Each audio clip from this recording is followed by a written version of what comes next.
I hate plan B. And I tell you why. Because we have so many doubters. We have so many of those people that say no and you can't do it, that's impossible. But when you start doubting yourself, that's very dangerous. Because now what you're basically saying is that if my plan doesn't work, I have a fallback plan. I have a plan B. And that means that you start thinking about plan B, and every thought that you put into plan B, you're taking away now that thought and that energy from plan A. And it's very important to understand that we function better if there is no safety net, because plan B becomes a safety net. It says that if I fail, then I fall and I get picked up and I have something else there that will protect me. And that's not good, because people perform better when there's no safety net. People perform better in sports and everything else if you don't have a plan B. I'm telling you, I've never ever had a plan B. I made a full commitment that I'm gonna go and be a bodybuilding champion. I made a full commitment that I'm gonna be in America. I made a full commitment that I'm gonna get in the show business and I'm going to be a leading man. No matter what it takes, I will do the work.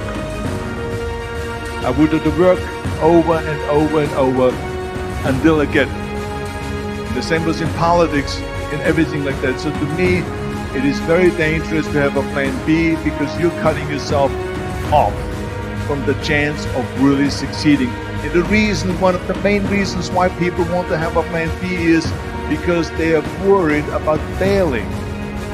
What is if I fail, then I don't have anything else?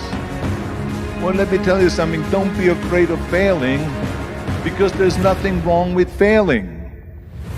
You have to fail in order to climb that ladder. There's no one that doesn't fail. Michael Jordan said in one of his interviews, when they said, "You are unbelievable, you're the greatest basketball player of all times."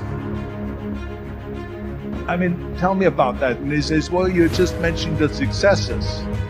But he says, for me to become the greatest basketball player, I missed 9,000 shots when I was playing basketball at the NBA games.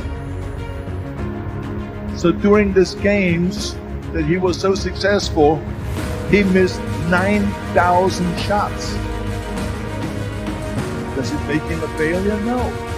He is one of the greatest basketball players of all times, but he failed 9,000 times. You get it? We all fail. What is not okay is that when you fail, you stay down. Whoever stays down is a loser. And winners will fail and get up. Fail and get up. Fail and get up. You always get up. That is a winner. That is a winner. I failed in bodybuilding. I lost bodybuilding competitions. I lost powerlifting competitions. I lost weightlifting competitions. I had movies that went in the toilet and that were terrible and got the worst reviews. Hey, we all lose. We all have losses. This is okay. And this is why I say don't be worried about losing, because when you're afraid of losing, then you get frozen. You get stiff. You're not relaxed. You got to be, in order to perform well in anything, if it's in boxing or if it is on your job or with your thinking, is only happening when you relax. So relax. It's okay to fail. Let's just go all out and give it everything that you got. That's what it is all about. So don't be afraid to fail. The world ain't all sunshine and rainbows.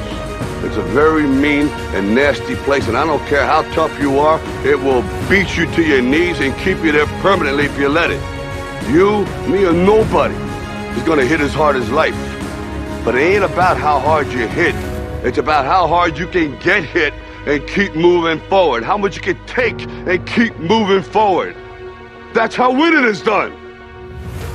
The first step before anybody else in the world believes it is you have to believe it. There's no reason to have a plan B because it distracts from plan A.